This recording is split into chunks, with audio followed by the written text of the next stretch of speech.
कैसे हो मेरे पढ़ाकू? बढ़िया। Last time we have completed chapter number 2। आज हम स्टार्ट करने जा रहे हैं chapter number 3। Very important chapter, motion in a straight line. आज से मैकेनिक्स की शुरुआत हो चुकी है। मैकेनिक्स में दो पार्ट हैं, kinematics and dynamics. In this chapter we are going to study about kinematics. What is the meaning of kinematic? When we consider motion of any object without considering its causes, then that is called kinematic. मतलब motion consider करना है किसी भी object का, particle का, point का, but हमें उसके कॉजेज क्या है उसकी चिंता करनी नहीं है, कौन सी वजह से हो रहा है उसकी चिंता करनी नहीं है, हमें सिर्फ मोशन पे फोकस करना है, तो that is called kinematics. Today we are going to study about some basic mathematical concepts. कुछ मैथमेटिकल कंसेप्ट जो हैं वो काम आएंगे हमें इस चैप्टर में। पहले उनके बारे में जानकारी ले लेंगे, फिर उसके बाद आगे बढ़ेंगे चैप्टर पे। तो पहले हम थोड़ा बहुत ग्राफ के बारे में जानकारी ले लेते हैं। थोड़ा बहुत आइडिया होगा आपको ग्राफ के बारे में, पर इस चैप्टर में ग्राफिकल क्वेश्चंस भी बहुत सारे आने वाले हैं, तो उसकी भी प्रैक्टिस कर लेनी चाहिए। Here, if we want to represent position of any point or particle in a plane, then how can we represent position of that particle in plane? Let me consider position of any particle in Cartesian coordinate system.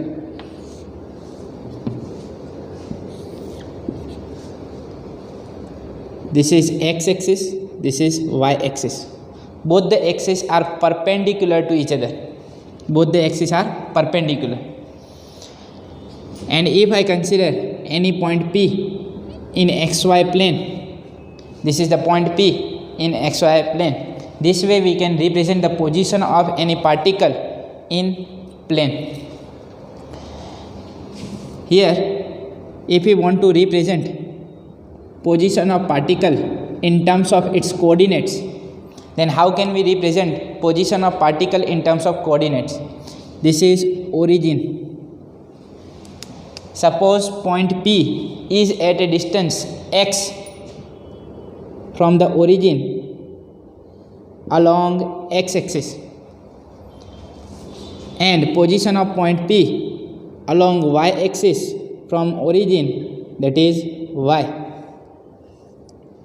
So here coordinates of point P are x y. मतलब इसकी position अगर x axis को consider करें तो origin से कितना आगे है, डिस्टेंस एक्स। अगर वाई एक्सिस को कंसिडर करें तो ओरिजिन से कितना ऊपर है, distance Y. So coordinates of point P are x Y.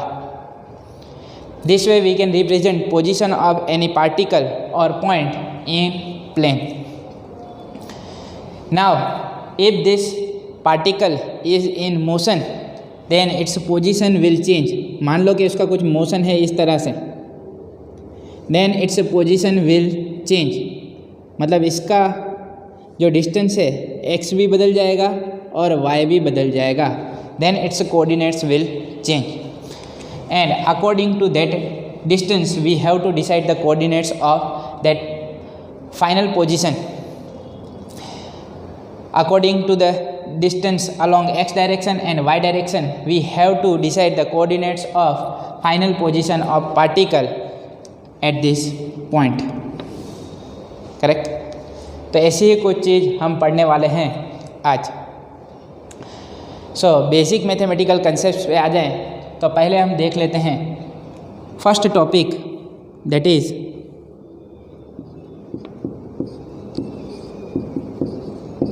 Differential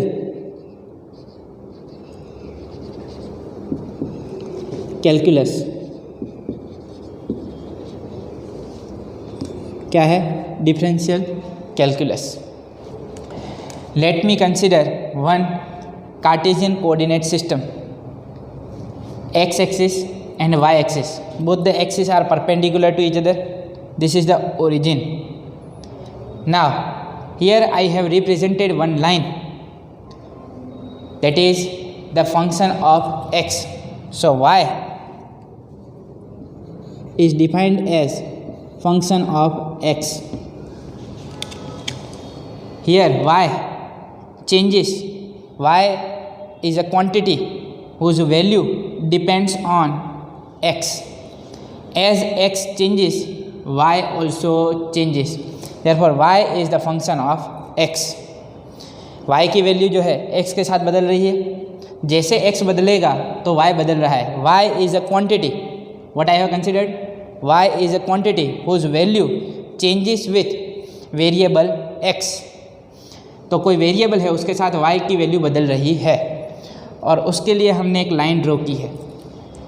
on that line I have considered 2 points P and Q. Point P and point Q. Point P is at a distance x from the origin along x axis and point P is at a distance y along y axis. So what are the coordinates of point P? What are the coordinates of point P? X, y, correct? Now here if we consider another point Q, then Q is at a distance delta x from P along x axis and at a distance delta y along y axis. So tell me what are the coordinates of point Q? Point Q के coordinates क्या बनेंगे मुझे बताओ. Point Q is at a distance x plus delta x along x axis and along y axis position of point Q, that is y plus delta y. So coordinates of point Q are x plus delta x and y plus delta y, correct? These are the coordinates of point Q. Okay. दोनों के coordinate मिल चुके हैं हमें. Now if I join this PQ with this line, then here you can see one triangle is formed, and let me take this angle as theta.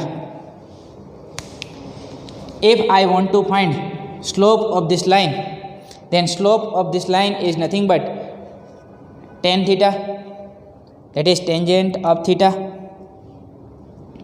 तो क्या बनेगा मुझे बताओ. tan थीटा फाइंड करें तो क्या बनेगा. tan theta is equal to, from this figure tell me tan theta is equal to. याद है tan थीटा का ट्रिग्नोमेट्री में पढ़ा था, क्या फॉर्मूला था. Opposite side upon adjacent side. Opposite side that is delta y and adjacent side that is delta x. So slope of this PQ line that is delta y by delta x. तो ये मिल गया हमें slope. Now ध्यान देना, बहुत ही बढ़िया mathematical concept है. जितना फिजिक्स में काम आएगा वो सारी चीज़ें हम डिस्कस कर लेंगे. Otherwise you will study about this in detail in mathematics. किस में पढ़ोगे? in mathematics you will study about this in detail. As point Q moves toward point P along this curve, क्या बोल रहा हूँ, as point Q moves towards point P along this curve, then what will happen? अगर point Q को shift किया जाए P के पास, then what will happen? This delta x goes on decreasing and delta y also goes on decreasing. So value of delta x and delta y will decrease. Here as delta x and delta y approach 0, delta x and delta y approach 0,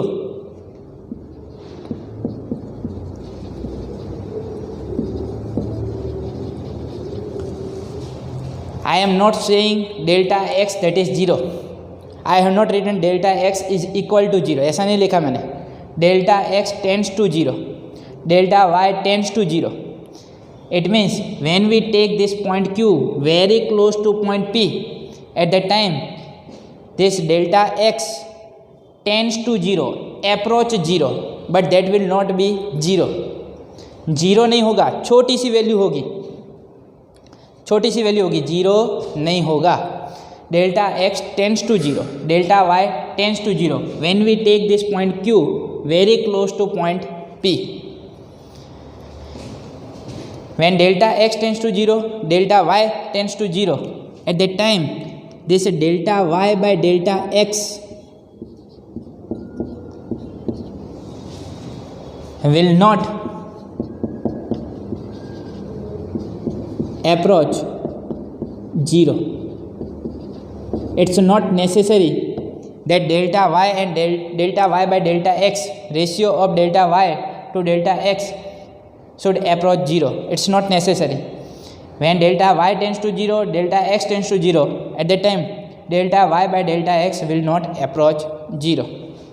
ये छोटी सी value होगी, ये छोटी सी value होगी, उसका ratio लेंगे, then it will not approach 0.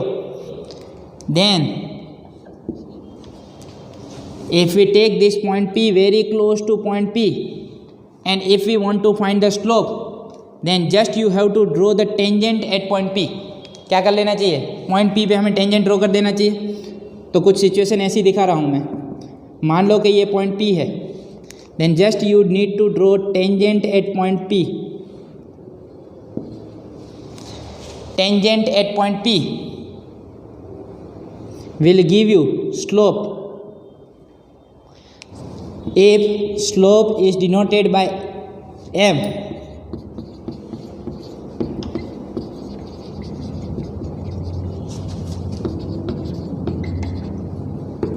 when delta x approaches to 0, delta y approaches to 0, at the time slope can be written as m is equal to limit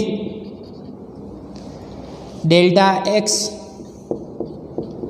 tends to 0, delta y by delta x. What is slope? Delta y by delta x. But we want to find slope when delta y tends to 0, delta x tends to 0. So at that time this slope can be represented as limit delta x tends to 0, delta y by delta x. When point Q is very close to point P, at the time delta x approaches to 0, and slope can be represented as limit delta x tends to 0, delta y by delta x.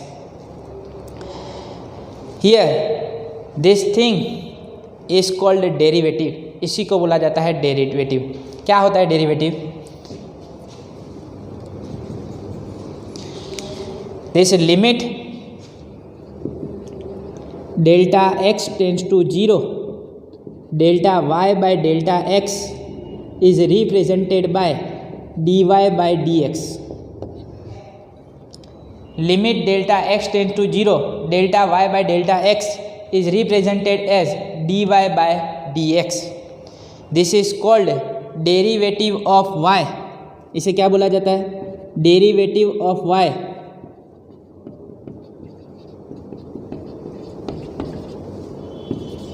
With respect to x. This is called derivative of y with respect to x. This is nothing but differentiation. Differentiation of y with respect to x.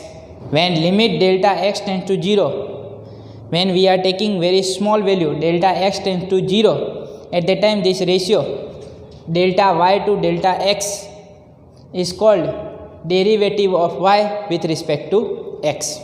क्या आपको समझ में आया? जब इस चीज़ को, इस delta x को बहुत ही छोटा कर दिया जाए, डेल्टा x को बहुत ही छोटा कर दिया जाए, उस समय पे y में जो चेंज आएगा x के साथ, derivative of y with respect to x, that is called differential calculus. उसे बोला जाता है differential calculus. But about this you will study in detail in your course of mathematics. तो मैथ्स में इसे आप डिटेल में पढ़ने वाले हो। ए ग्रुप वालों को तो ये डिटेल में आने वाला ही है, बट बी ग्रुप वालों को जितना भी फिजिक्स में आने वाला है उतना मैंने यहाँ पे एक्सप्लेन किया है। तो इसे क्या बोला जाएगा, dy by d x. Now here this slope can be represented as, इस dy बाय डी एक्स को कैसे लिखा जाता है, यहाँ पे देखो मैं लिख रहा हूँ dy by d x is nothing but y that is function of x. So we can write dy by dx is nothing but d by dx of function x.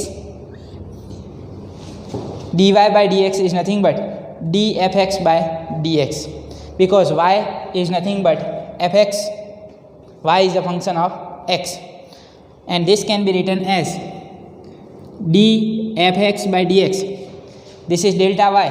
Delta y क्या है मुझे बताओ, delta y is nothing but y plus delta y minus y, change in y, what is Q here, what is the position, y plus delta y and here y, y plus delta y minus y will give you delta y, delta f x is nothing but f x plus delta x minus f x, and this can be written as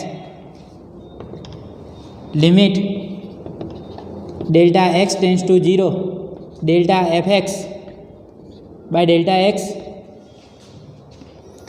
y that is fx.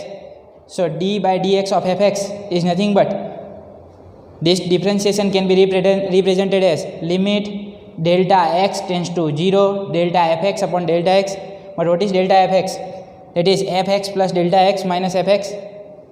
So this can be written as fx plus delta x minus fx upon delta x. So this way we can represent derivative of y with respect to x. I hope the concept of derivative of y with respect to x is clear to you. This concept of differential calculus is clear to you. अब थोड़ी बहुत चीज़ें हैं, कुछ rules हैं, उन्हें याद रखना है। वो रूल्स मैं आपको बता देता हूँ, उसके बाद आपको डिफरेंशिएशन में डेरिवेटिव में कोई प्रॉब्लम आएगी नहीं। Now we will understand some rules of derivative. कुछ रूल हैं उसे जान लेते हैं, then we will take some examples of derivative, some formula of derivative. u x, it means u that is the function of x. v x, it means v that is the function of x. मतलब ये quantity जो है वो x के साथ बदलने वाली है। a b, these are the constants which we are going to use in this formulas. मतलब ये चीज़ें हम फॉर्मूला में यूज़ करने वाले हैं। u और v क्या है, both are functions of x, and u and v, these are the two functions of x, and a and b are constants. चलिए पहले अगर दो फंक्शंस का एडिशन दिया हो तो कैसे करेंगे, d u plus v by D x, d u plus v by D x, u that is function of x, v that is function of x, then it can be represented as du by dx plus dv by dx. Derivative of u with respect to x, derivative of v with respect to x.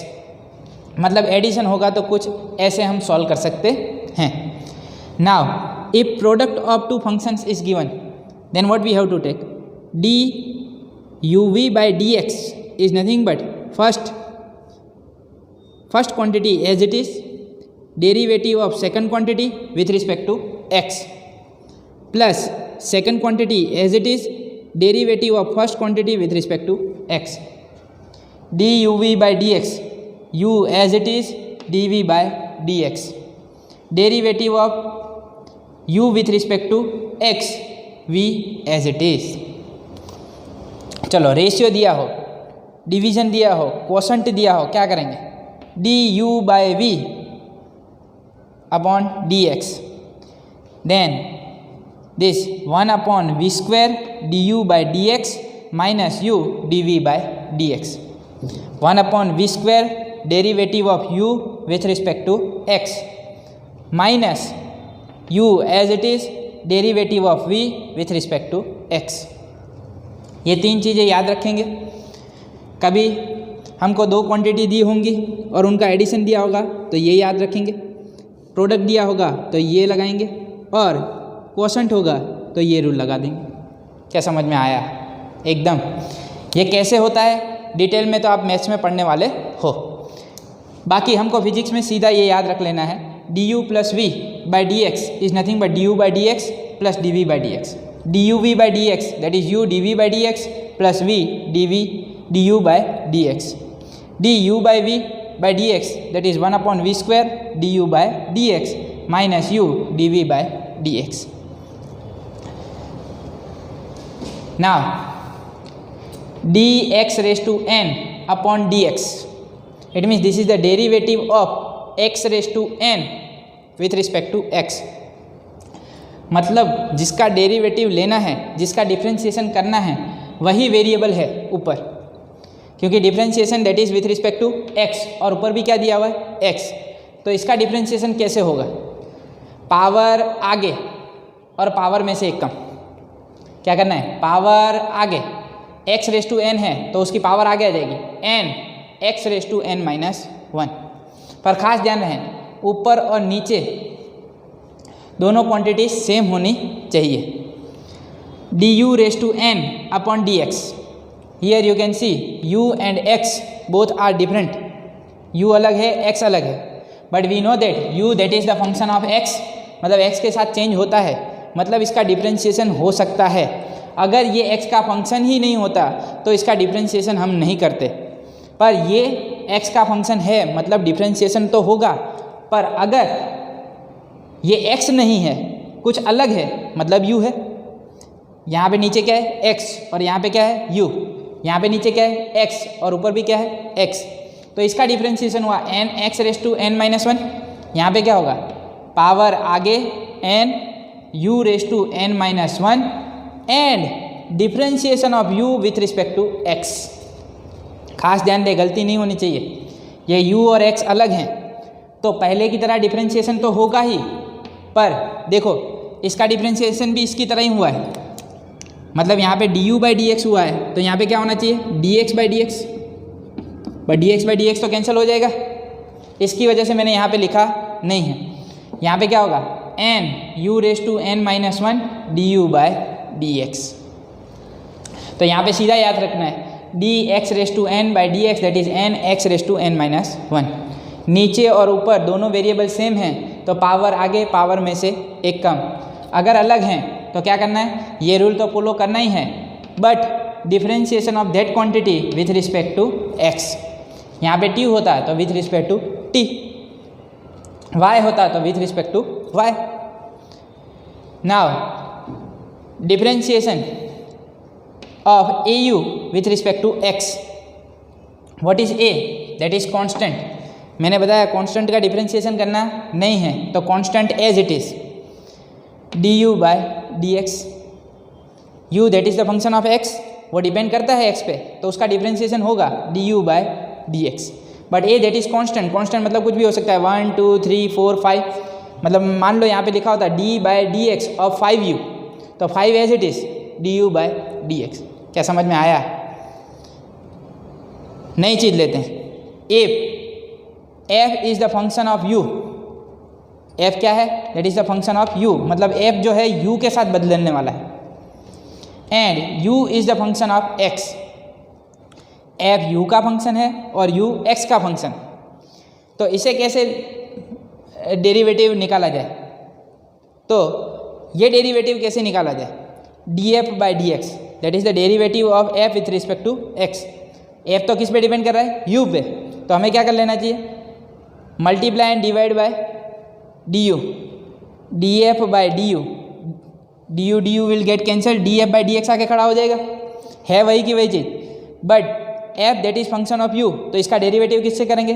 Derivative of f with respect to u and u that is the function of x तो derivative of u with respect to x, इसे बोला जाता है chain rule. क्या बोला जाता है? Chain rule.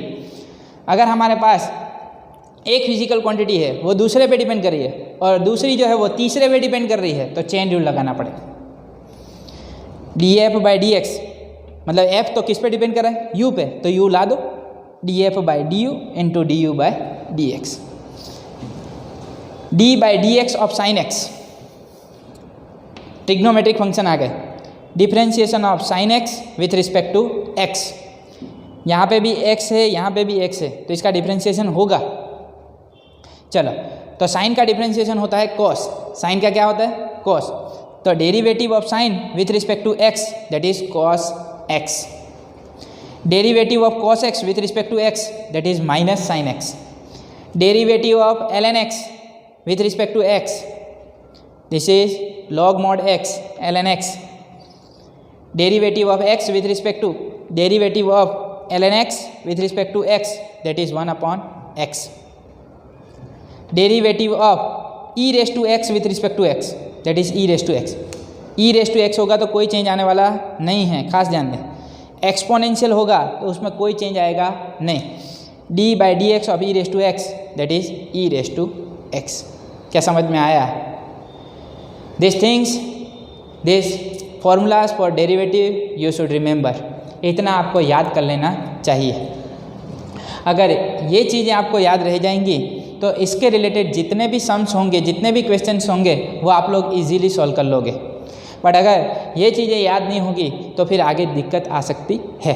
मैं चैप्टर को स्टार्ट करूं उससे पहले बेसिक मैथमेटिकल कंसेप्ट क्लियर करने ज़रूरी हैं, इसीलिए आज हमने लिया है डिफरेंशियल कैलकुलस।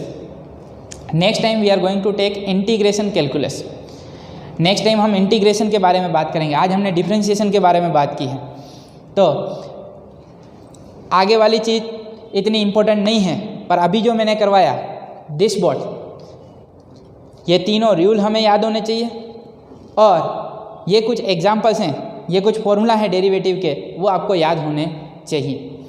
अगर ये आपको याद रह गए तो आप डेरिवेटिव के रिलेटेड जो भी सम्स आने वाले हैं फिजिक्स में वो आप इजीली सॉल्व कर लोगे। यहाँ पे साइन एक्स की जगह टेन एक्स देते हैं तो वो हम यूज़ कर सकते हैं। Ten x that is nothing but ratio of sine to cos, ये रूल लगा के हम उसका भी निकाल सकते हैं। पर हाल फिलहाल आपको सिर्फ इतने याद रखने हैं। तो write this formula of derivatives and rules of derivative at least 3 times in your notebook. कितनी बार लिखें? 3 बार। I am giving you this in homework, ये आपको होमवर्क में दे रहा हूँ। Write this formula of derivatives and rules of derivative 3 times in homework. 3 बार लिखें, फिर जब जब चैप्टर में इसके रिलेटेड MCQ और सम्स आएंगे हम उसके बारे में डिस्कस करेंगे तो आप लोग इजीली उसका डेरिवेटिव कर पाओगे। आई एम स्टॉपिंग हियर, मिलते हैं नेक्स्ट लेक्चर में, तब तक के लिए बाय बाय, थैंक यू।